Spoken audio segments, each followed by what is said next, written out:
Welcome to tonight's Landscape podcast.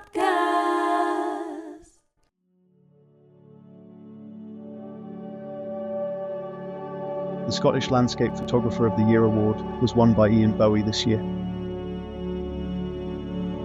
Tonight, we are excited to feature Ian Bowie, a landscape photographer from Edinburgh, and the winner of this year's Scottish Landscape Photographer of the Year award. Get ready to be amazed by his winning image and other stunning photos during tonight's episode. Ian loves venturing out and hiking long distances to reach the summits of hills and mountains just to capture the perfect shot he desires. Sit back and enjoy this episode with Paul, Darren, and Douglas as they interview the Scottish Landscape Photographer of the Year, Mr. Ian Bowie. Good evening, guys. Welcome to our Landscape Lenscast podcast with Paul Cunningham, Douglas Millen, Darren House, better known as Ginger Captures. We're here tonight and we have got the Scottish Landscape Photographer of the Year, Ian Bowie, and well done to him. So, Ian, thank you for joining us, coming on to the podcast and sparing your time to go through your images, etc. So before us to begin, I'm just going to give you a little background about Ian. So, Ian is from Edinburgh. A photographer named Ian Bowie captures stunning images, of course, landscapes of Scotland, including mountains, coastlines, and lochs. His goal is to, of course, showcase these landscapes' raw and natural beauty through his photography, aiming to tell a story with his images. In June 2024, Ian was crowned Scottish Landscape Photographer of the Year and won the Environmental Category Award of an impactful, of course, image titled Emergency on Planet Earth. His winning portfolio includes breathtaking photos such as high times, the passing of the storm, and tide lines, which depict Scotland's memorising natural scenery. And let's congratulate Mr. Bowie on his work and the winner of the Scottish Landscape Photographer of the Year. So let's give it up for, of course, Mr. Ian Bowie. Yeah. Thank you so much. That's very kind. Thank you all so much. So thank you, Ian, for coming on. I'm just going to ask the first question, regards to, of course, your photography itself. Just tell us more about your background and explain what motivated you to pursue photography itself. So my background is, well, I guess probably being in and around Edinburgh. I think if you look at Edinburgh, lovely city, as we all know, but everybody's city is lovely, let's face it. So, but I got to a point where spending years in martial arts, then at the gym and all these kind of things, I just kind of had this feeling that I kind of wanted to get out of the city and start exploring and doing stuff.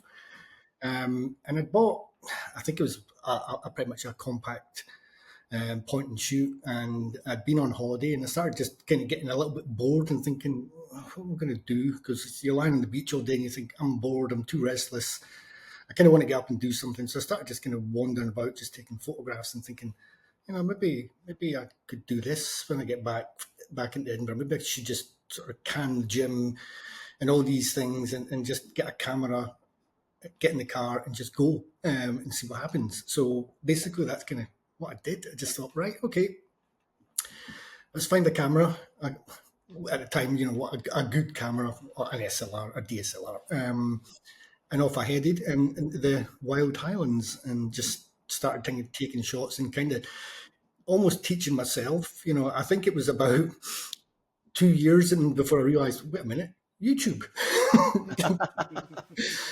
So I'd read magazines, I'd read that kind of thing, I'd look at what people were doing and how they were doing it and learning from that as well, going out into the environment and then taking these images and, learning from as much as anything, like all of us, I guess, our mistakes in composition, exposure and all that, and kind of moving along slowly until I kind of got up a bit ahead of steam and then basically started heading up into the mountains.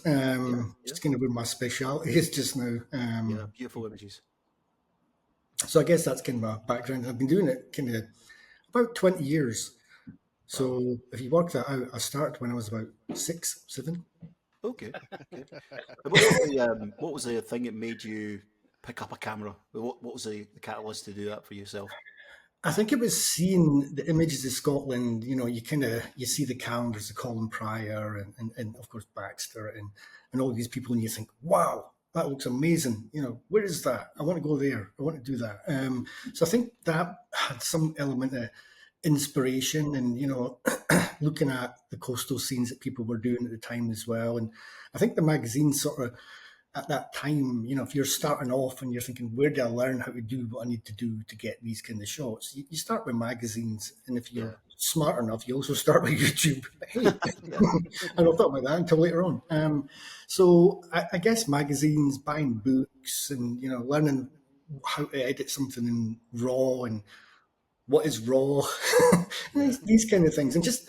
I guess for me, that's kind of how it all sort of started off. And then you try your hardest to avoid the gear acquisition syndrome at that point and think, well, I need a macro lens, a wildlife lens, I need a better camera. So you try to avoid these kind of things and just work what you have, which is kind of what I did initially. So good.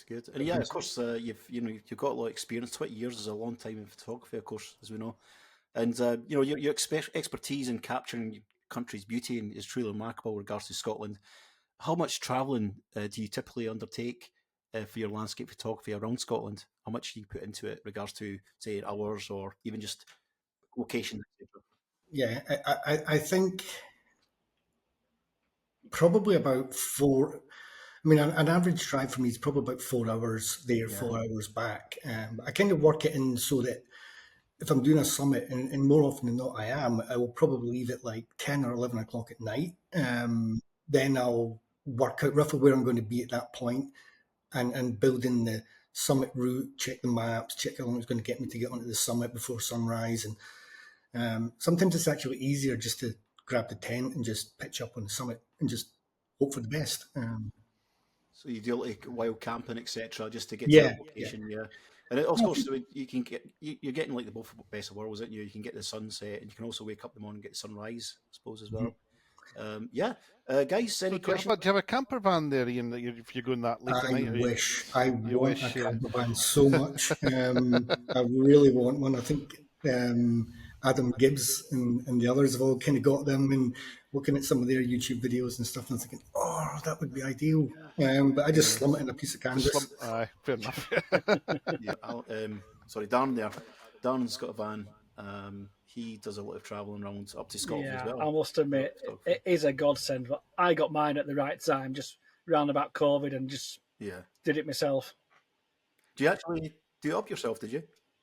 Yeah. It's got no pop top at all like that, so it's a kneel up job inside. But they are an absolute godsend, I must admit. Yeah. I think for me, I pretend I've got one. I just car camp sometimes, just pretend. I used to do that all the time. I think I've tried that before. I've done that once or twice, but never again. Have you tried it once? Have you? A couple of times, but no, my back. So getting back to yourself. Sorry, go on there, Doug. No, I was just saying that my back won't cope with car camping anymore. Yeah, it's quite sore when you wake up in the morning when you're kind of crouched like this, kind of trying to sleep, etc. Anyway, yes, back to Ian. Yeah, back to Ian. Of course, it is about you. Yeah, we are so Ian, you. Going back to, of course, your work. One of the things, I'm in Edinburgh, of course, like you, and I really look up to people who do a lot of like traveling around Scotland. Regards to yourself, I mean, how many days do you get out and just to go out to these locations? I mean, you do a lot of planning involved. I can see that what you were saying there. But regards to going out there, how many days do you travel? Is it like a couple of days a week, or is it every now and again, or? I think if just looking at the last time I was away, not counting last weekend, I was up in around Wick, Duncan Bay. So that was up there for about 3 or 4 days. Just enjoying that kind of location, mostly because there's no midges on the east coast or that. So I kind of vowed to myself that I was going to spend this summer kind of around the east coast, up that northeast area. It's quite unexplored, and I think really offers a lot of new opportunities for landscape stuff that we tend not to consider because everybody gravitates to the west. And yet, if you're staying in hotels on that east, you're paying less than half the price. And that kind of makes car camping void at that point. So I think for me, the last time I think it was up there would have been about probably end of July. So that'd be about 3 or 4 days up there, just loving it. Just driving around some of the wee side roads and looking for stuff. And it's amazing what you can actually find up there. And if I get bored, I tend to kind of look at the names of locations, like you've got Nibster, and I'm thinking, what does that mean? Where does that come from? So I like to kind of know more about these kind of things. I know it's quite weird, but I said to myself, don't be any weird, don't say anything weird. But yeah, I kind of like to find the names of things and think, where did that name come from? Is that Norse? Why is it called that? What does it mean? So I was kind of enjoying up there. So I was up there for 4 days, and that was probably about a good day drive up there. It's from Edinburgh. It's about 5.5 hours up to Wick, and it's a great location. It really is. Yeah, it's pretty much the top of Scotland, isn't it? Almost. Yeah. But it's pretty much a Norwegian's point, of course, as they say. Almost. Regards to, the travelling, the time you put into it, and obviously looking at your images, they are effortless. They're beautiful images. They are, and I'm looking forward to these up tonight. They are. I said it to the guys when I got your images. I thought, guys, I'm going to have a look at Ian's images. They're really stunning, and thank you for sending them to us as well. Before we just get into that part, which we will get onto now, actually, I just want to ask, regards to, you've got a relationship with mountains. You can see that straight away in your photography. You love going up to summits and photographing. You love the shadow play, etc. Beautiful images. Do you have a favourite type of genre in photography? Landscape itself. What's the? I'm presuming it's mountains. But is there anything you want to try now? Is there anything that you feel there is?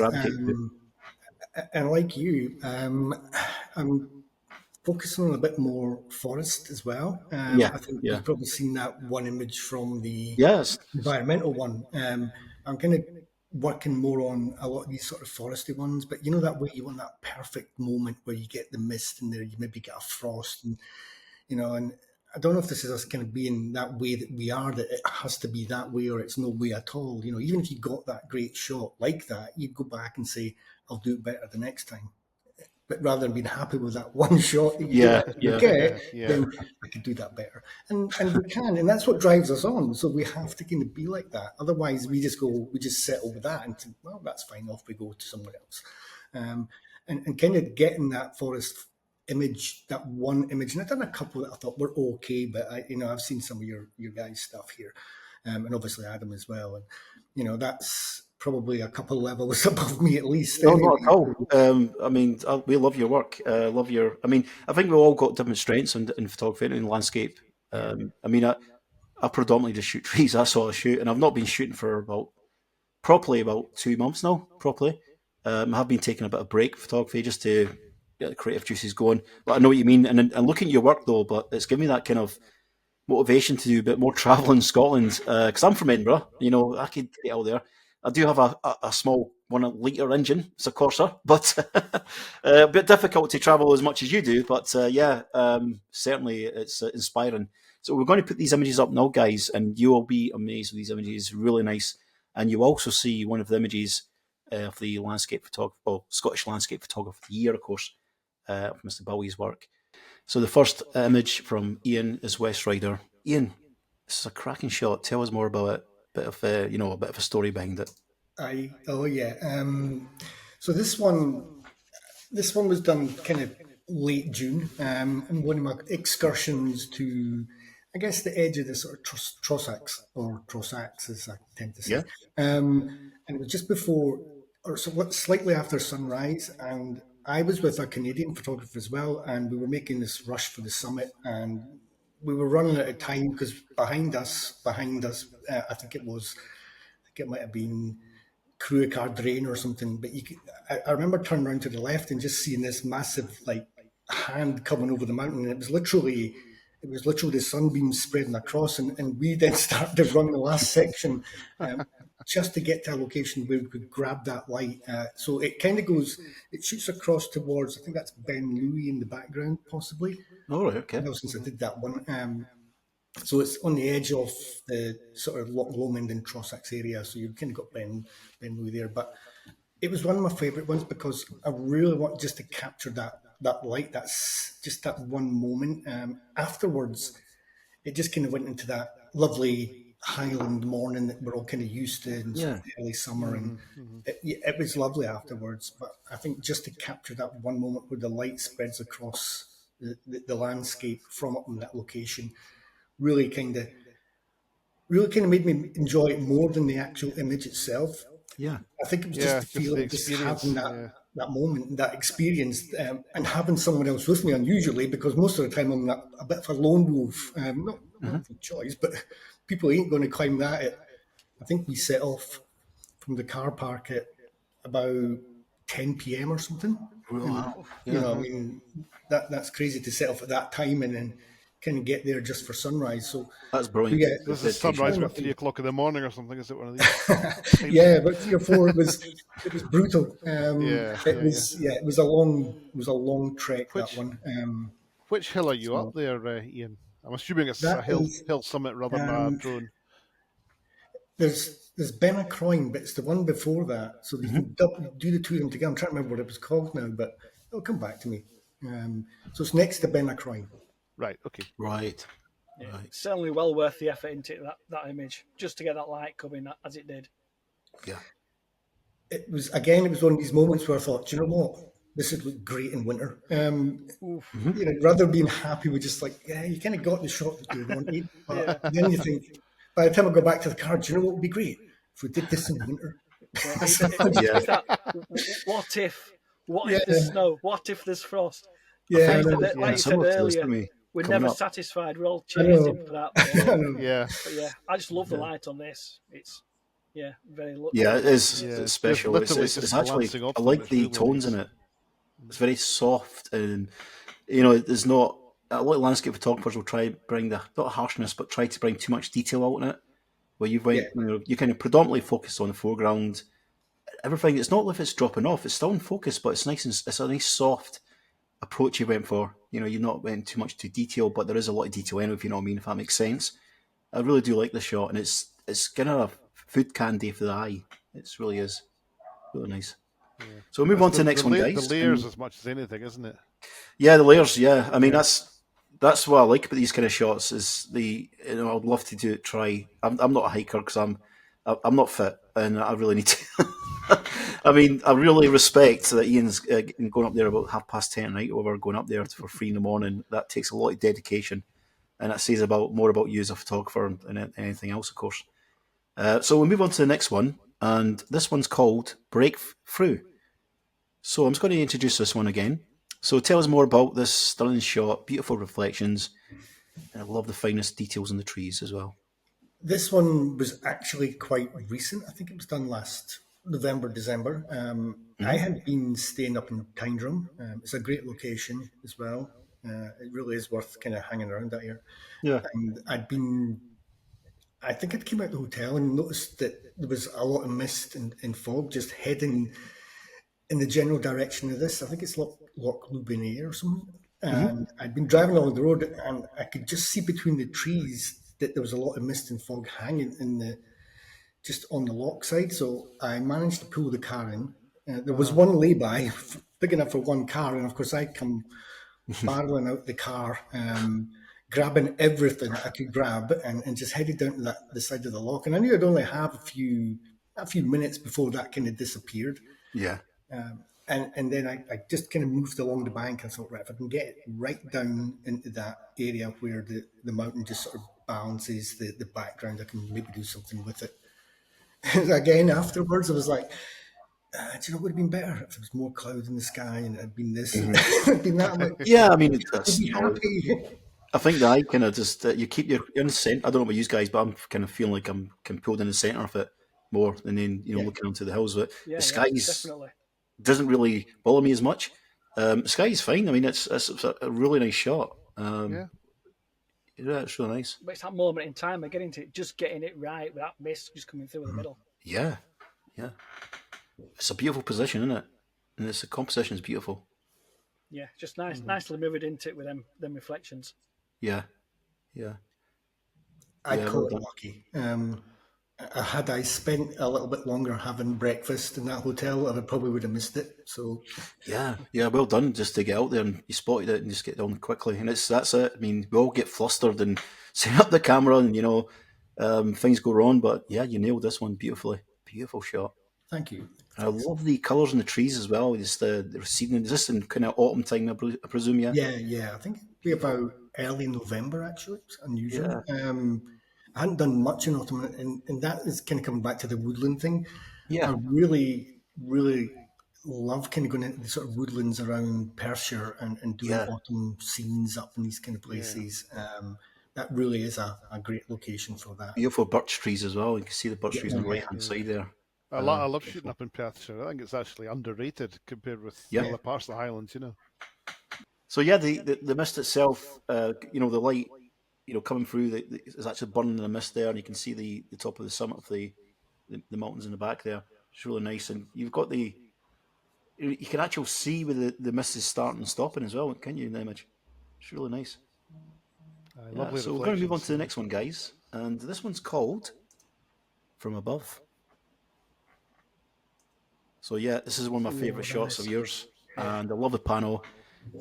First question there, Ian, is this a stitch or is this just a one shot? It's one shot. Beautiful. This one, I'd been up on, it was Mirk, again, kind of around Tayside, Loch Tay. The summit image that was after just did not work. And it's one of these sort of despondent, sort of trudge back moments. And then I kind of looked up and started to realise that there was a bit of a cloud inversion coming off Loch Tay. And just below me were these trees, and I thought, if that fog and mist gets over these trees, this could be better than the actual summit shot I was going for. So I kind of hung around for a while, sort of pacing back and forward, and thought, I'll maybe go down a little bit further just to see if this is going to work. And sure enough, the mist just seems to just sort of snake its way across the landscape and build up. And as soon as it was, I was literally, the lens was trained right on that group of trees. It just happened to be that moment. I think it was kind of almost payoff for not getting that summit shot that I really wanted. And that summit near Greg looks onto Ben Lawers and all these mountains around that area, which are really nice. But I'll call that the payoff for not making that shot. Yeah, I mean, that's it. And then landscape photography, that teaches us that we you know, if we're going for one composition and one shot, we're focused on something just behind us. This is always something could be better, you know. It's and the black and white on this just works so well. Really does. Yeah, doesn't it? I mean, I like these kind of shots, just with trees poking through the mist. You know, it's so relaxing on the eye. When you go for your hiking, what sort of lenses do you take with you? Are you quite minimalist? Yeah, it has to be. I know we kind of look at these mirrorless things these days and you think, wow, you know what, things are smaller and lighter, but we all know that's not true at all, is it? So I tend to just carry a 24-70 7200 and limit it just to that. I'd love to be strong enough and fit enough to kind of carry much more than that, but I think I just stick with the basics. One body and two lenses, just to minimise the weight, because I'll have the camping gear, possibly climbing gear, food, drink, that kind of thing. It always a lot, as you probably all know, and it kind of gets heavier every year for some reason. I don't know why. Or I'm getting weaker, probably more likely. Believe me, I do take that. I mean, are these handheld shots as well then, Ian, if you're not carrying a tripod? Or just... No, I do carry the tripod as well, but there's been... That's a good point, because there's been a few that I just couldn't use a tripod because it's so windy that I kind of had to ramp up the ISO, reduce the aperture to as low as I can possibly get away with, and then do it handheld, because the tripod just was not going to work. Especially in Scotland and high summits. Yeah, cracking shot. Really do like that one, and it's just it's one of these kind of wall hangers, as I call it, above the wall. Beautiful. I just love the aspect ratio as well. That aspect ratio for me just 16 by 9. Sorry. No, I think, is it a 2x1, 3x1? More like a 2x1, I would say. Yeah. I think it is. Well, yeah. 16 by 9 is a bit wider, a bit wider in that case, isn't it? If you look at a 16 by 9, that's a really nice shot. So we'll move on to the next one, guys, and this one's called the 4000s. So it's intriguing, the name. Oh yeah, another one that's light kissing the sides of the mountains there. Yeah, tell us more about this. I'll explain the name. Okay, so in that image there, you're kind of, yeah, no, wait, what does he mean? So in that image there, you've got 4 of the 4,000 summits in Scotland. The rest of them are in Cairngorm. So you've got Ben Nevis, the CMD, Carmore Jerrig, Anik Beg and Anik Moore. So this one was actually taken from the last summit on the Steel Horseshoe, and that's Sgurra Vame, and that looks over towards, I think that's the south side of Ben Nevis. And you've got in the right hand corner, you've got the Grey Corries, you've got the Annex. So behind the middle summits, is the ski centre at Nevis. So it was one of these sort of summer days, and if anything, it was probably the wrong day to do it, because I think it was like the hottest day of the year last year or something, or the year before, and it was just horrible in terms of heat, and you know that horrible feeling where you're really sweating. You're just you would drink the dew on the grass, for example. And I had plenty of stuff with me. I had plenty of stuff with me, but it was just too hot, and you know I was getting irritable when I kind of got to the last summit, because I'd done the whole horseshoe and we got to the last summit, and I thought, right, just before sunset, you know, this is going to be great. It wasn't. Let's just put it that way. I had a vision that it was going to be much better than this, and it would be red light and just that kind of almost alpine glow in summer, and it was going to look much, much better. But I kind of had to settle on this kind of green and blue and use that kind of colour contrast and just build it from that, and just using the light to kind of just bring out some of the highlights. So it's not what I'd envisioned, but I thought, okay, you know, that'll just have to do, because I'm not doing that again. So it was too much. I can imagine how difficult it would be when you're taking a shot like that, because the contrast, you know, because it's dark and light at the same time, and to control the light, and you would get like bright spots, kind of burn spots we call them, where you know it's over kind of over to the highlights are blown out kind of thing in certain parts. How much? I mean, was that in camera pretty much, or did you do a lot of like post processing just to tone it down a bit? Yeah, it was mainly done in camera, and mostly because I'm absolutely rubbish at Photoshop. I mean, I am awful at it. I mean, I've just about mastered layers. I'm so bad, honestly. So I have to get it as right as possible. So when I do open the raw image, I kind of, in this case, you know, I'm trying to bring more out in the shadow areas, because it was quite dark. So I basically just pushed the shadows up a bit and just reduced some of the highlights, because it was, as you say, it was getting, certainly in the foreground, that was getting to a point where it was almost blown out, and you can see the kind of grey scree area that kind of had to get reined back a bit, simply because it was just too much on that as well. It took a bit of kind of balance, but it wasn't really so nice. bad.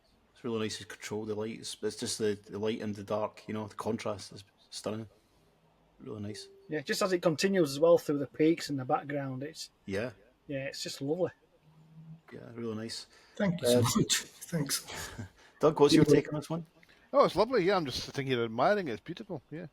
I love the way the sun's just catching the peaks in the background. It's lovely. Yeah, my eyes pulling to the right a little bit there. Looks really nice. You know, these peaks at the back. Can you pull your eyes are pulling right to the right hand side? Yeah. It's really nice. And again, the effort you make in these images, getting to that spot in the first place. It's. Oh, it was horrible. I'm not doing that again. I'll tell you what, it might actually look good in the winter. Yeah. I can imagine. Oh, definitely. Beautiful. Do you ever consider yourself to be a glutton for punishment? I'm going to just call it. I'm just going to call it penance or punishment. Well, certainly. I mean, the story is just as good as image as well. Your stories, and that's what it's all about. We do these podcasts. We like people to hear a story of a photographer. Certainly is intriguing, especially the amount of effort you put into a photograph to get in that location. We are going to move to the next one, guys, and this one is called High Plains Drifter. It's one of my favourite ones also. And let's have a look. Now, what I like about this shot is just the trees that you've got right underneath the line of the mountains, etc. And just that left-hand side tree. My eyes pulling to that. I love that. I don't know why, I just love the light on that one there, just kissing the tops of the trees. Just tell us more about this, and where were you? Where were you at the summit? Well, where were you at this location? Sorry. So this This is a location I go to quite often, not to contemplate my life choices or anything like that, but it's actually quite a great location to go, and I thoroughly recommend you all kind of get to that kind of location if you can, because it's not too tough. So again, we're looking at Tyndrum area, and this is at Dalry or Dalry. I don't know. Dalry, yeah. It looks like Dalry. In Edinburgh, we've got a Dalry. We have got Dalry in Edinburgh, yeah. Spelled differently, and that is actually a walk round towards a summit called Ben Du Craig, and that is part of the route. But there's a moment as you go up through the trees, it breaks into this really natural Cali pine woodland, and it's kind of easy to see as well. So you kind of come to this opening, and I guess if you can just follow your nose slightly, you can just break out into this location, and you're almost elevated to a point where you can actually see right down into this almost, I guess it's like a bowl or caldera or whatever you want to call it. And have, in that case, we've got Ben Hurn in the background. So that's only, I think it's only it's separation. Orbit, I think. And behind that, you've got the gold mine as well, unbelievably. Oh, yeah. So this is it's actually a great place to go, I guess. And you have the natural shelter of the trees behind you. So there's a bit of shelter when things get a little bit wild, and in this case, it certainly did. It was raining really heavily at one point, and I hung around just and thought, well, okay, if something's going to happen, and this was probably close to sunset, and it looks down towards Ben Hurn. You've got the waterfall there as well, which again, if you go down the other side of the glen, it is just brilliant. It's so good. That route would probably take you through Glen Coninish towards the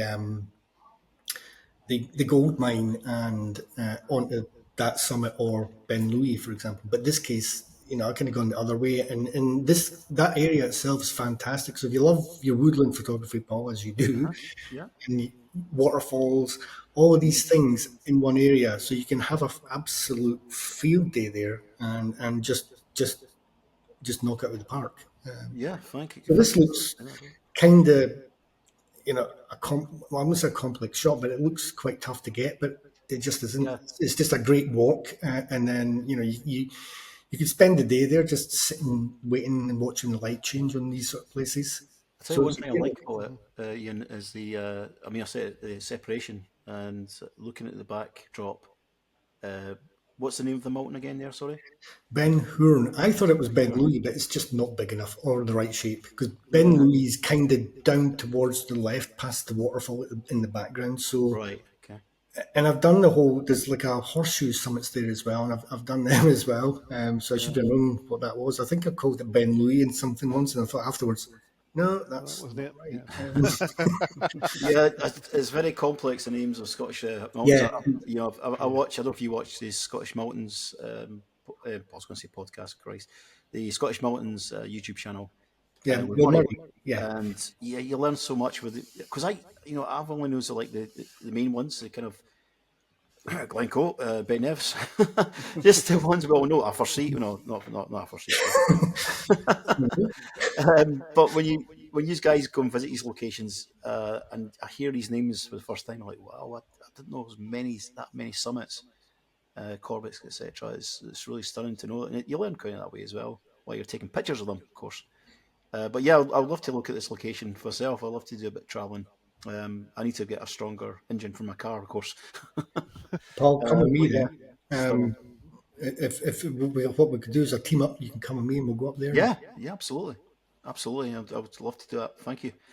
So yeah, we'll move on to the next one, guys. And so we've been enjoying these so far. Really good images. Now I've named this High Plains Drifter 2.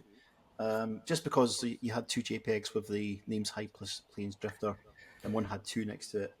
I just want to explain more about this one. And this is another stunning shot. It's amazing. I mean, you did mention about snowy winter ones. There you go. There's a peach in it. It's beautiful. Absolutely beautiful. Let's just put it this way: I ain't enjoying it unless I'm freezing cold and miserable. And this is kind of looking towards Ben Cruachan, and the other side you've got Ben Uniacke as well. So you've got these summits there, and this is one of these ones I kind of waited because I really wanted that summit on the left, which I believe is the Cruachan Ridge, and it's a great, massive for summit. It really is. Yeah. And I kind of hoped that cloud would just move over a bit and allow the summit to be clear. like the other ones, but it just didn't happen. And for a while, I kind of hated it, like a year. I did not like it. I thought, could you just just cleared for 1 minute? I've just climbed the mountain. I'm freezing cold. It's windy. And I'm wanting a bacon roll and a coffee, and I'm up here and I can't get it till that clears. So please clear, and I can go away. But in this case, it was only later on I kind of looked at it. And this is about a year later. I looked at it and I thought, it's actually all right. It's not too bad. And this is one from. It was done from Ben. We have to pronounce these things properly, but Uar, it looks like Ben Odar, but it's pronounced Ur, and it means like the dun-coloured mountain or something. That's the one up by Tyndrum as well, is it not? That's exactly the same place. Yeah, Tyndrum. Like I said, guys, it's a mecca. I just have to. And I was planning to do something with Ben Doreen and write down the Glen, and I've done that before, and I thought, okay, that's fine. But this time I had the 7200, and I popped that on and just started to kind of scan that area over that direction, and it started to get a bit choppy with the weather, and of course there's a lot of snow and ice, and it was great because I'm not happy unless there's loads of snow and ice. It basically just sort of started to build up this sort of storm, like, and I kind of love storm light more than anything else. Sunrise and sunrise, they're great, but I just love the storm, all the dark greys and bright highlights. Yeah, look, damp light there. Yeah. And what I like about this as well is the detail in the shadows. So much detail in the shadows. You look at sometimes, a lot of these shots, you get a lot of, it's kind of high contrast, kind of shadows kind of areas. But there's so much detail looking into these shadows. Really nice. It's like three patches of light, isn't it? It just leads you all the way through. Yeah. But yeah, that bowl that mountain on the back, that bowl there is just, and that ridge. Yeah. Yeah. Really is nice, is this? How long did it take you to get to this location? So this one, if you're staying in Tyndrum, you're laughing. From Edinburgh, it's about a 2.5 hour drive. So if you're in Tyndrum doing that summit, you can probably do it. I've done it in 1 hour 40. I put it down as my personal best, but it's not a tough summit. It starts off quite steep, but it's deceptive. I think it's got a false summit as well. It's one of these ones that kind of, you find a new thing every time you do it. I think the last time I was there, I knew this was there, but there's an old lead mine as well built into the side of the mountain, and up one of the sort of valleys at the side of it. I wouldn't say valley, but it's more like a sort of crevasse up the side of it. It's literally full of these amazing waterfalls as well. So again, it's one of these locations that you can just go wild, literally. Yeah. I think I did. That's the one with the gold mine as well, is it not? It may have been a gold mine or a lead mine or something, but I'd never seen it before. Gold mine, I'm sure it's up there. That one that just closed recently. Yeah. Actually, that's a good point, Douglas, because I did meet someone a few months later, and they were panning for gold in the little river that goes down the side of it. Cool. Yeah. We could make a fortune if we all go up. Get enough for a filling, probably. Yeah. There you go. If you see anyone who lives in an area with gold teeth, he's been. Yeah, we'll move on to the next one, guys. That's a stunning shot. That's one of the ones. That is a colour shot, isn't it, Ian? It is actually a colour. Well, yeah. Could easily be black and white, but it is colour. Very, very, very, very dull grey, and the sky is dull blue in the sky, I should say. Is the only giveaway, I think. So yeah. Just an observation, Yeah. So we've got Freeze Fast. This one is another cracking one here. So put up an image. I love the tones in this one. Yeah. Beautiful. And it's just that kind of crispness of the image. Just love it. Absolutely love it. Is this sunrise or sunset? Good point. Sunrise. So that sort of dark sort of portion in the background is where you probably see Ben and Ben Doreen as well. So they're all behind that. So the sun's not quite risen yet at that point. And this one was taken in 2009, I think. This is when it was what I like to call the best winter ever. And I had this was on Rannoch Moor, so I had a choice. I was kind of looking at the way things are, and I was driving along. It really was quite wintry, and I just kind of glanced over and I seen the hoarfrost on the trees, and I thought, that's not what I'm going to go for. And I'm kind of looking, I'm thinking to myself, I'm going to head down towards the standard Buccolative more car park and, that standard shop, the tree on the left and so on. But I kept glancing over and I thought, no, I'm going for this first. So I got out and I literally done what I usually do. I dragged everything at the back of the car and dragged it across. I looked like I was running away from the car or something. And I got to this point and I thought I could see the sun just about to break. And I thought, I've got to get this set up now. If I don't, I'm never going to get this. So I set the shot up, and the reason I called it freeze fast is because it was so cold. I think it was minus 19. And I think when I went to close the tripod, a bit popped off it. It literally frozen the I guess the kind of lubricanty stuff. I don't know, it's like grease or something. It literally froze that. It also froze my hand to the tripod as well. It's always important to wear gloves. So I walking back to the car with like a burnt hand because it was so cold, and a broken tripod. So who breaks a tripod? The efforts were worth it. I'm looking at that image and I like the tree, the background there, and it's like a sapling just next to the younger tree. And it's just the detail, just looking at the back, is bringing your eyes right back in it. It's really nice. So you've got the two trees on the left there, but you're balancing, of course, the two trees and the distances and the backdrop just dropping off. But this small tree next to it just looks. I love that kind of image with this nice fragile kind of tree next to like another tree. It looks really nice. I just love the tone. The tone on this is tone's cracking. Yeah, lovely. Yeah, absolutely fantastic. Yeah, it's definitely. It's one of them shots again, like you mentioned, isn't it? It's the opportunity. You see it out of the car, go take it. That's it. Yeah. And just a good question on that, which Dan's mentioned. Do you find a lot of your shots, like, I know we plan our visits to certain locations, but do you find a lot of your shots is on the road? I do, and I think one of the ones I'd done quite recently, I don't know if I gave you that shot or not. It just kind of happened. I'd already been up in, I think it was Duncan's Bay, doing the sea stacks up there. I don't know if you guys kind of been up that way, but they are genuinely impressive. And I was on my way back, and being as it's summer up there, it just does not get dark at all. Right. It's like Iceland in summer.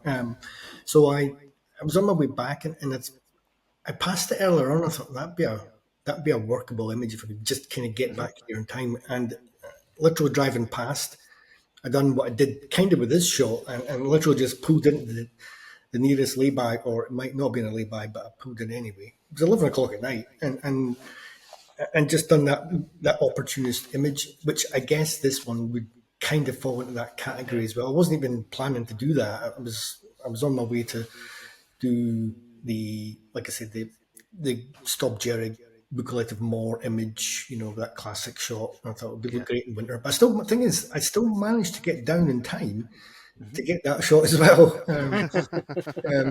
Good. Without breaking the speed limit. Great. We'll move on to the next one. And this one's called Corner of the Earth. Yeah, this one's got a lot of elements into it. I love this one. So have a look. And you can see why it's called that as well. So we've got other figure. We've got the rainbow, of course. And of course, it is the Bass Rock I'm looking at. Is that right? Yeah. That's right. Yeah. I've been there a few times. I love it there in North Berwick. So tell us more about this. And look at the sky and everything. You've got all the ingredients. So, the dark sky, especially the rainbows and dark skies, is very hard to get. So, firstly, that's a real rainbow. I think when my partner Nikki seen, she's like, "Did you put that in?" I'm like, "A rainbow in? It was there." It was one of these stormy moments. And I think I'd already been down. I don't know if you know the area. It's Tyningham. So you've got the beach and you've got that really nice forest. And I think that's right. Yeah. Forest photographers, you're gonna if you get the right conditions in there, it's going to work. I tried it a few times. It did not work for me, but I'm kind of not very good at doing that. But I think so. I broke onto the beach after having an attempt to try and do some level of forest photography and kind of getting a little disappointed. Now, I've been there a few times before, so I knew where I was kind of going to be. And it started off with some amazing sunrise. So the sunrise was looking great. And I thought, this is going to be great. Sun is going to be fantastic. It's going to be nicely coloured. But then just within about 5 or 10 minutes, and it shows you how the Scottish weather changes so much, it literally started to blow this storming across that towards, I think that's a Bass Rock and that kind of, what's that, Tantallon area. Yeah, it just started to rain, and I thought there's a chance here that if this works and this cloud breaks, that sun comes out, that's going to hit that and create a rainbow. And it done that kind of weird thing where it almost put a light straight through the rainbow, so it almost looks like it's floodlit from the rainbow. So that was that one. I think it's one of my partner's favourite shots, actually. I love it as well. I mean, I like the foreground as well. Is interesting with the barnacles on the rocks, etc. And of course, you got that shutter speed just right, love this one. Dan, what's your take on this one? I just love everything about it. It's got all the texture in the water, that light hitting Bass Rock, and then just that bright spot on the rainbow. Yeah, that is just like I say, all the elements have come together for that one image. It's cracking straight eyes and everything. And you've got that lovely dark sky as well, that really dark, stormy sky. Yeah, there's a wee bit of detail in there too. It's fantastic. Isn't it? I could stare at it for a while. I mean, it's just like you look at the foreground and you show how far back your eyes go on with this one, because the foreground's looking to the Bass Rock. The Bass Rock's lighting up, and you can see the lighthouse as well. One of the focal points of the Bass Rock, of course, is the lighthouse, and that is perfectly the light is on it beautifully. It's really nice. Now, when you do seascapes, Ian, do you get wet? Always. I'm glad someone else does that as well. I always get wet, and if I haven't, I'm just going to throw myself in anyway, so it doesn't matter. We had Bill Ward on last week, and he goes into was it a swimsuit? A wetsuit. He put a wetsuit on, didn't he, for his ICM? Wetsuit, and he does his ICM. He just sits in the water and he puts a lot of dedication to his images as well, just like yourself. He gets right up. It's really nice. I love that shot, and certainly the name as well. Was it a piece of Corner of the Earth? Is it called Corner of the Earth? Corner of the Earth. Yeah, it's a really winning image. Really good image there. It's one of them images that wants printing big. Yeah, really big. Exactly. Nicola certainly wants that printed big. So it's one of her favourites. So I will do it at some point soon. Okay, we've got you on this saying that, so okay, I have to definitely have to. So can I ask Destitute. Ian, talking of printing, do you print your own, or do you just sort of thing it out, get someone else to do it?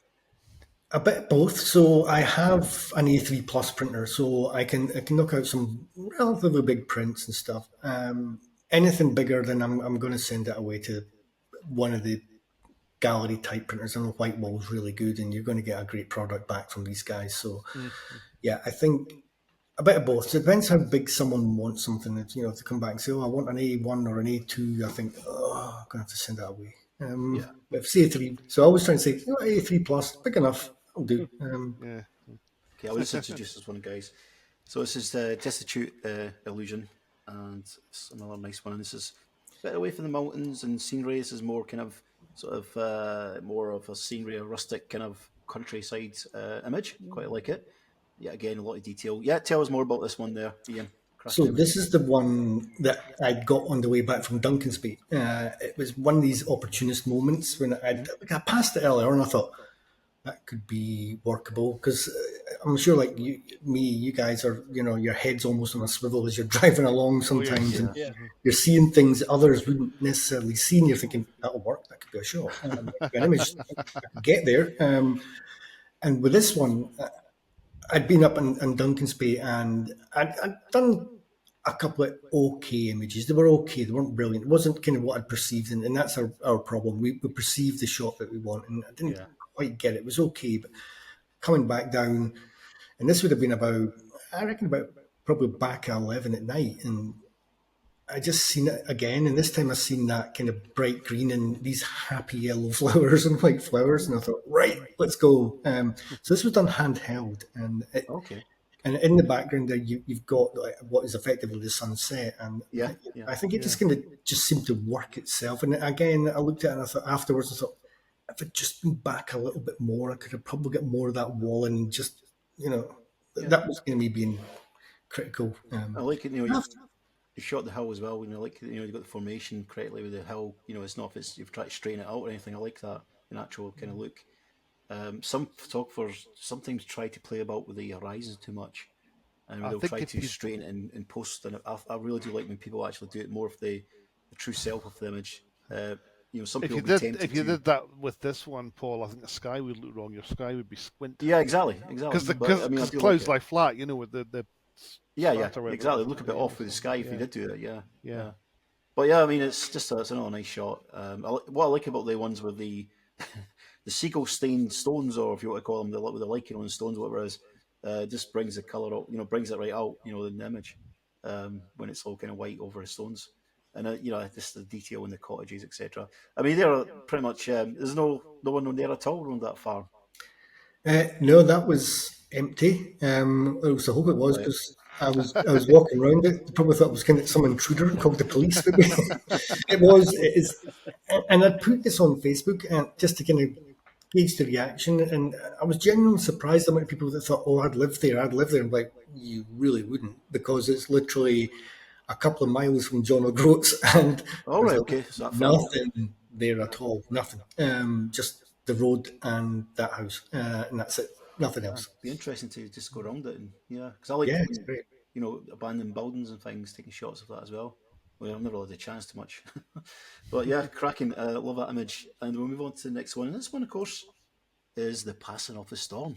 That's the Scottish Landscape Photographer of the Year. One of Ian Bowie's images. It's 3 images, is it, Ian? Altogether? Yeah, three images made up the portfolio, and that was one of them. Yeah, that's stunning. And just talk us through I mean, I'm not a great, don't have great knowledge, of course, of Scottish mountains, etc., which I should really, being in Scotland.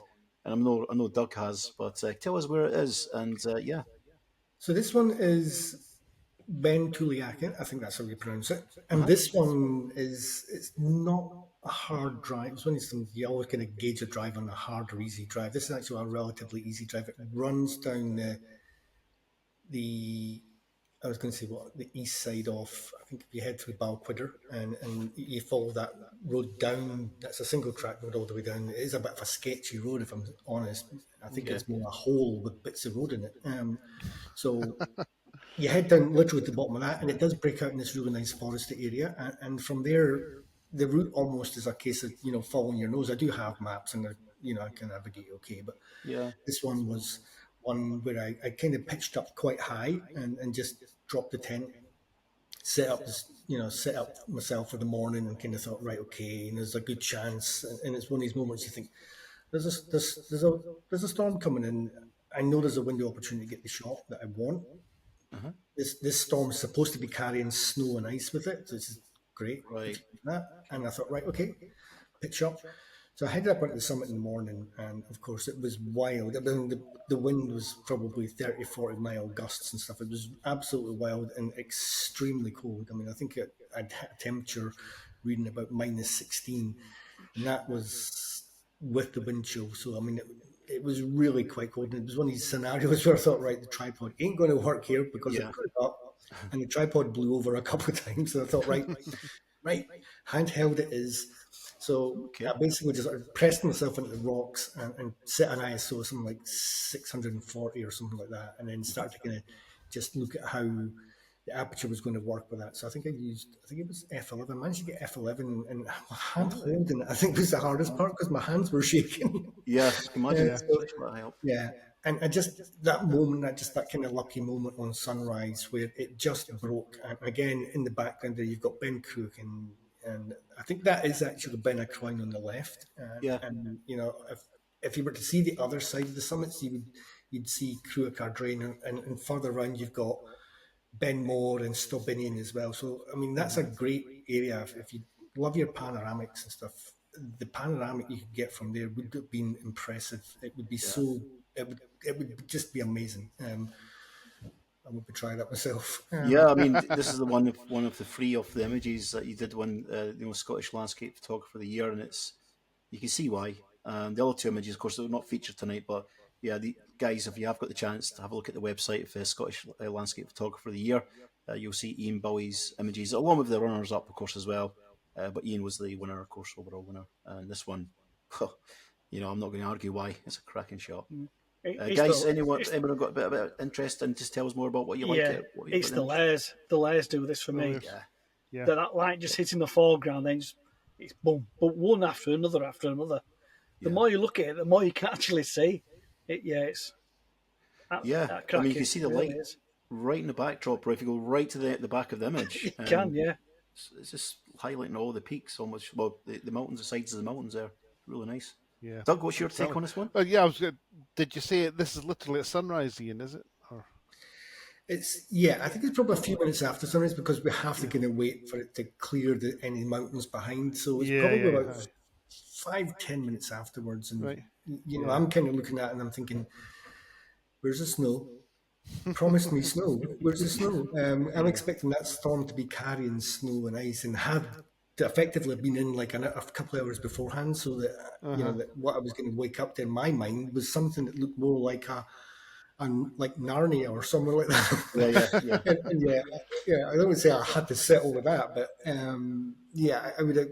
I had a different image in mind. But when I got back and looked, and I was like, okay, that works. Yeah, and you got a good award for it as well. So absolutely. I like the mountain at the back there as well. Where you've got the light coming off of that hard up against the grey clouds. The mountain at the top left there. Really peeking out. That's lovely. It's I think just when Darren and yourself comment, you said about the layers, that nails it. There's a lot of look in there, and I can see why the judges are meant for this one. It's just got everything, the greens, the light shadow play and the layers to the biggest points of it. Really nice. And we'll move on to the next one, guys. Now, this one here is called First Snow. Okay, so take a guess. I think it'll be snow. Would you think? Maybe. Anyway, this is really cracking the shot. So tell us more about this one there, Ian. So I know kind of what we've seen, just the vista, and more vistas. But what I kind of want to start focusing on, it's funny you kind of saying things earlier on about do you just do mountains? But I kind of start to want to focus more on it in intimate scenes. And I know we all can talk about this, but I want to do this intimate scene. And oddly, this is back on Ben Ur again, or Ben O'Dara, if you want to say it that way. And this was done in November, I think, as well. The day after I'd done that first one from High Plains Drifter. So I'd gone up onto the summit and I thought, there was snow forecast. And this, I'm kind of looking at it and I'm thinking, oh, wait a minute, is that rain? And then the first of the snow started to kind of hit me, and I thought, right, this is snow. This is going well. And I just had on this one I used a 7200, and it just that one moment where the light just broke through, and you had this sort of snow sweeping across, and as brief as it was, this was close to sunset, and all the colour was devoid, and all you had was this kind of highlights and shadows almost in that one. Yeah, it's a little it's kind of very Ansel Adams kind of take this, isn't it? It's really nice. It's like the darkness and the light just kind of in the right bits as well. It's really cracking. It's like Ian said, it's the dark and light that goes all the way through again. That foreground though, that just starts it all off just totally black, but then you see the detail on that little middle ridge, that little light hitting that ridge on the left hand side. It's just the backlit snow and rain again. It's your eyes are just kind of like right in the centre in this image. You're kind of pulled right in the centre straight away. Pulled kind of diagonally totally different to what we've seen so far, Ian. But this is lovely. Is this? Yeah, cracking shot. Thank you so much. Yeah, pleasure. And really enjoying these images as well, Ian. So thank you. So we move on to the next one, and this is Mirk Wood. Okay, so take a guess what that is. Could be trees. Watching The Hobbit, This is a cracking shot. Love the light burst coming through the trees here in this one, and of course the softness of it as well. And I think Dan will like this because he does a lot of tree photography too. Yeah, love stuff like this. Yeah. So just tell us more about this one, and I mean, to look into this one here, just the starburst and the softness of the image as well. I like the softness how you've done that. Tell us more about the location, etc. Not so much location. I know some people. I can tell you where the location is. Actually, it's again on that just slightly south of Glendochart. There's a lay-by. Now, again, this is me kind of driving that road back and forward all the time. Yeah. And that's a great area to kind of get that misty, I guess that foresty mist settle, and that settles there quite often. And quite often I've driven along that road and thought, oh, I need to stop somewhere, because I could see something happening on that side of the road. So you're driving towards Cranelarrick. On your right-hand side, you have this glen area there, and that is, I pulled in at I think it was just a basic lay-by. You wouldn't even notice that. We just drove past, even thought about it, but I pulled in at lay-by and realised it was a bit of forest there. Again, the mist was starting to settle and the sun was kind of rising just behind it. And I thought, if I can get round to the other side there, to that little forest, I can literally do one of these shots that I've kind of always wanted to do, where you kind of get that, that forest lit with the sunbeams and stuff. And I think, again, coming back to the likes of Adam and stuff, and you guys will probably do this all the time, but I just want to get that shot where you got that light breaking through the mist and the trees, the way they were sitting in that shot. Yeah, I do like it. And it's one thing about wheeling photography is we're always going for the elements, don't we? We always go for like the mist and all the elements that come through, the light coming through the trees. But this has got it. This has got everything. It's got the mist and it's got the light come through. And you're kind of discovering the branches. There is a flow to the image as well with the branches. I like this. Yeah, without the mist though, you won't get them lovely them beams of light just coming through. Yeah, exactly. Just highlighted. Yeah. But like you mentioned, the softness of this as well. It's I do like it. I do like your wheeling photography in a kind of soft approach. I don't like sort of hard and brittle. Just like it nice and soft. It gives that kind of a sort of ethereal look to it. It gives that a bit more look and a bit of softer look because it brings you more into the image. It's not too harsh. It's nice. I like that. Yeah. So there's a lovely image to finish up on as well. And thank you, Ian Bowie. Really appreciate you giving these images. Thank you. They've been stunning tonight. Really have. So, guys, we'll move on back onto the screen. So, thank you. It's been a great few images we've got there. And, guys, as I say, check out the website of the Scottish Landscape Photographer of the Year, where you'll see Ian's other two images featured along that you guys will actually win the competition with. And, of course, the runners-up, cracking images. And also, Ian has a website you can look at too. Ian, just like to go touch on link to the description more about what you do. Presumably. Yeah, well, there you see Doug there's he's telling you he's going to put the link below there. So I'll let Doug do that. I'll do that again. One more time. A link in the description below, Paul. There we go. See that? That's claim to fame now. You'll be doing that now in every single podcast. That's what you think. So, just more about yourself, Ian, in regards to do you do workshops and things? Just to, give people a bit help? I don't. I have kind of toyed with the idea of doing that kind of thing, and I will eventually. Definitely. I think I have to focus on a few other things. I am kind of gathering the images for my own book, and I hope to have that done by,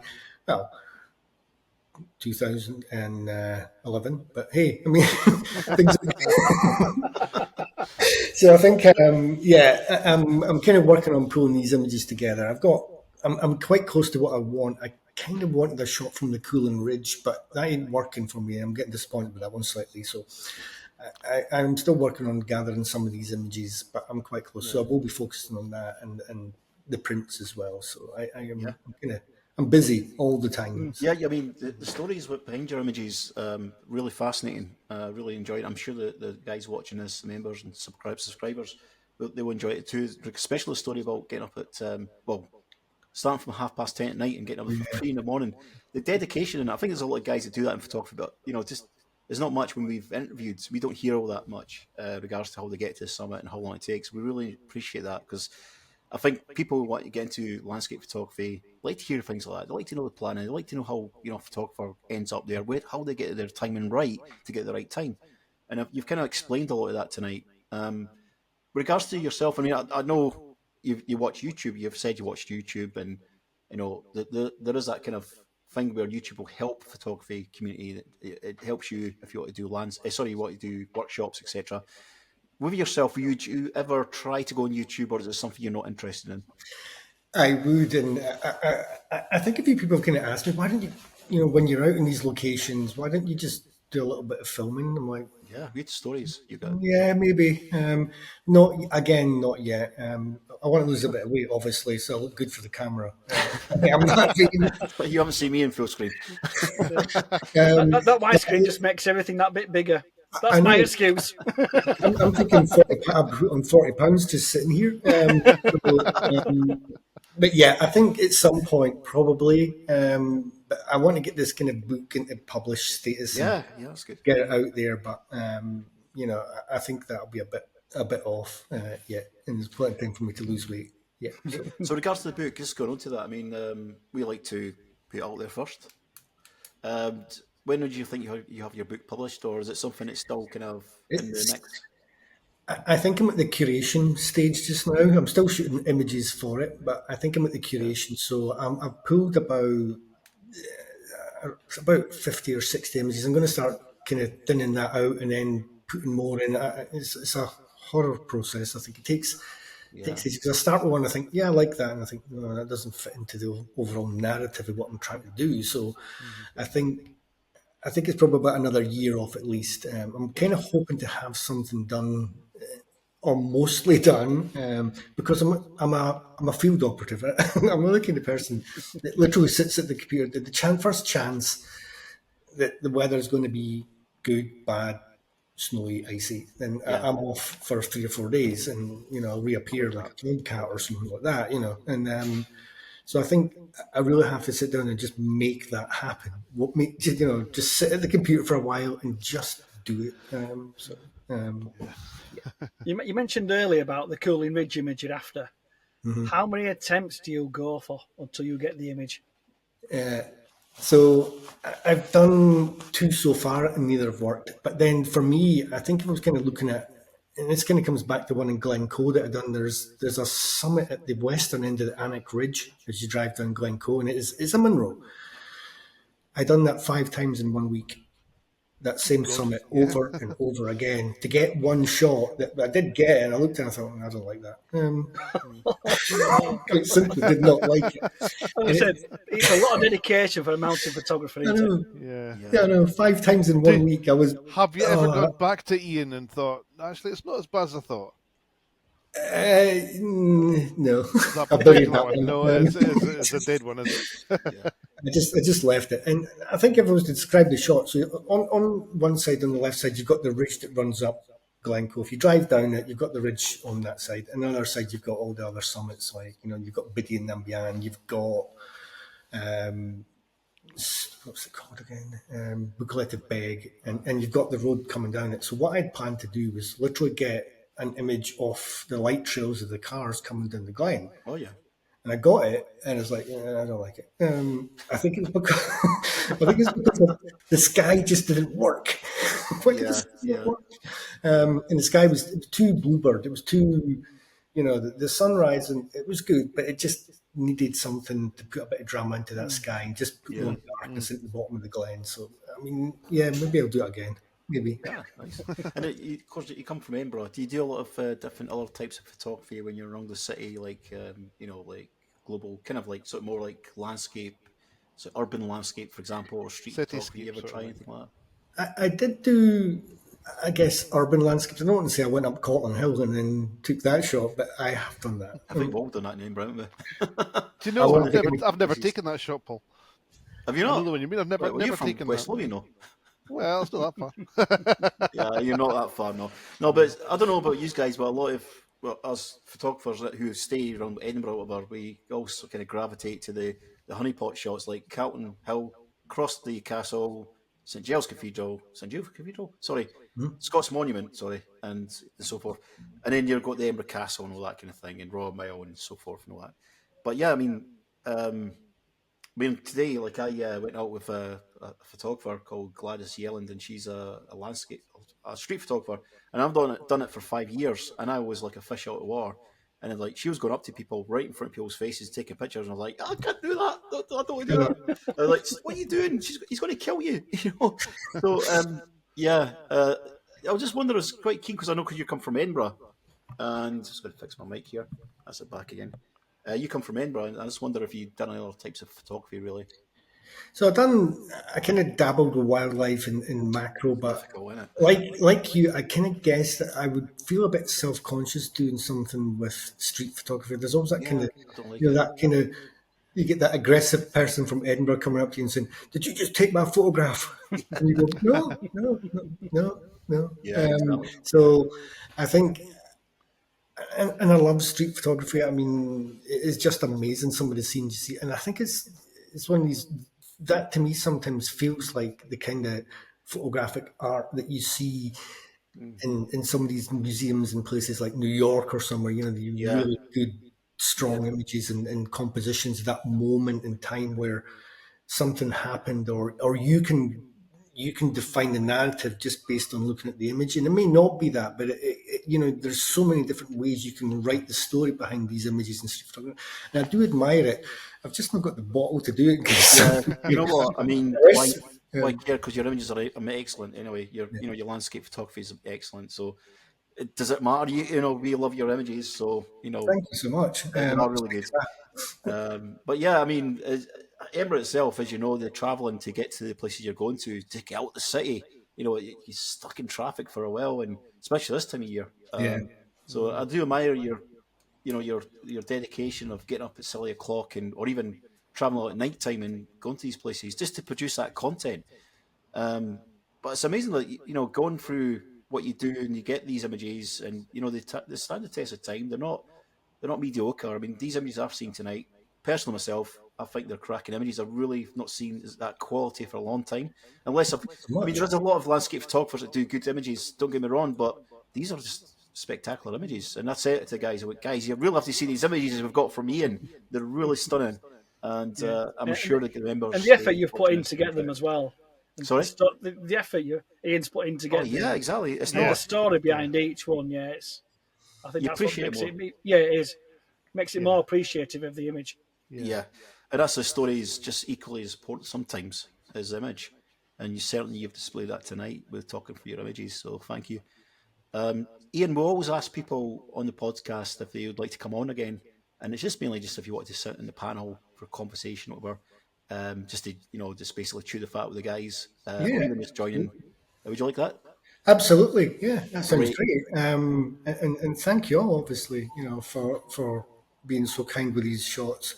Each one you brought up was a different level of pain that was just making me exactly. Yeah, you've put yourself out there, your images, and you've went through a lot doing them, and it just brings it more real. When you hear the stories, it makes it more real. But it puts me to shame because I go to these easy locations and. You walk into a forest, you're walking into a forest, you're not climbing anything, you're just walking into it. So, yeah, really good. And thank you. And of course, we would like to see you back at some point. I'd love to come back on. We say that to everyone. And of course, at some point, we'll ask you to come on. And, that's absolutely fine. But, guys, you know I'm in Edinburgh. If you want to go and do a mountain, absolutely. There. yeah, absolutely. We've got the petalings, but they're all it's a bit tough. But yeah, I'm happy if you guys want to go out and do something as well. Yeah, sure. We can go up to Tyne Drum, grab a bacon roll, go and do some forest stuff up there, and it is fantastic. Forests and waterfalls, these kind of things. Yeah, exactly. It's all the ingredients of a perfect picture, isn't it? We've got so lucky to live in the landscape of UK. The whole UK is good, but especially we are in Scotland. We're spoiled for the terrains, etc. up here. But yeah, so just going to the point with your socials, where can people find you? I know you're on Instagram. Facebook and Vero. If anyone doesn't know what Vero is, it's actually a really good platform for photographers as well and creators generally. It seems to be gathering a lot more pace, and it doesn't constrain images so much as like Instagram does. So you could drop a panel on, for example, and you would get it. Yeah, I do like that about Vero. I mean, I know because you look at Instagram, you can only do up to a 1:1 crop it'll go into. Unless you post it comes up the image size when people see it. But yeah, Vero is really good. I've kind of not really been Vero as much as I like to. I think it's that kind of thing with Meta. I've got this kind of pull on you to keep you active on Facebook, keep you active on Insta. Vero doesn't get the funding it deserves. You know, it is good. You do get like more exposure, but I think they could be more kind of put into it. I think with Vero, it doesn't deserve it doesn't get the credit it deserves. Not many people. I think there's not enough people joining it. I think compared to Instagram and I think so. So I kind of like it just because it doesn't constrain. It doesn't. No, and there's no algorithms or anything. It just kind of you put an image up, people see it for the first time. That's what I like about it. It's really good. So, guys, you heard that? It's, of course, Ian Bowie's on Vero. He's also on Instagram, Facebook. You've got a Facebook chat. I'll see your photography page on that as well. And we'll look out for more socials for you in the future. Regards to your website, we'll put Ian's website down below as well. All these links will be below this video. Doug, take it away. Take what away? Where will we find where will we find them, Doug? Oh, I see what you see here. See what you're saying. Yes. Yeah. So you will find them. You will find a link in the description below. There we go. That's it. We should rehearse these, really. Sorry, Paul, I wasn't paying attention there. I was drifting off. No, I put you on the spot. Sorry, that's my fault. It seemed perfectly natural to me, guys. It was like, you know. Okay, well, thanks, Ian. And thank you. You have a good evening. And we'll keep in touch. And we'll take you up on your offer sometime. I'll go out for a photo jaunt with you. Absolutely. Doug as well. Yeah. But not in the snow at the top of a mountain, whatever you do. Oh, yeah. You're down Yorkshire. Look out for Dan. He does workshops. Yeah, I'll be looking at Darren. Plus, I want to know more about his camper van as well. He's got a group called Photo Peeps. If you look at Photo Peeps, he does arrange a lot of things with other photographers. And also Steve's group is Thumbs Up Photography. Yeah, Thumbs Up. Guys, they're all quite close. They've got a podcast called F7.1 podcast, and they're like, I don't know if you watch a lot of podcasts, Ian, but you know this podcast called I think it's called Pubcast. Have you seen that? Yeah, I've seen it. Mm-hmm. So they guys are kind of similar to that kind of format. Yeah, similar to that. We just chew the fat. A few beers involved, and it just, anything can happen. Dan, remember to pay me just before or after this podcast, okay? Check and post. Anyway, guys, been great. Really enjoyed it. It's been a nice, easy podcast tonight. Really enjoyed the conversation, and also the images, sublime. Ian, thank you very much for coming on. And guys, have a good night, and enjoy your photography week too. And thank you all as well. Thank you very much, guys. Thank you. Take care. Very well. See you later. Cheers. Bye-bye. We are talking photography.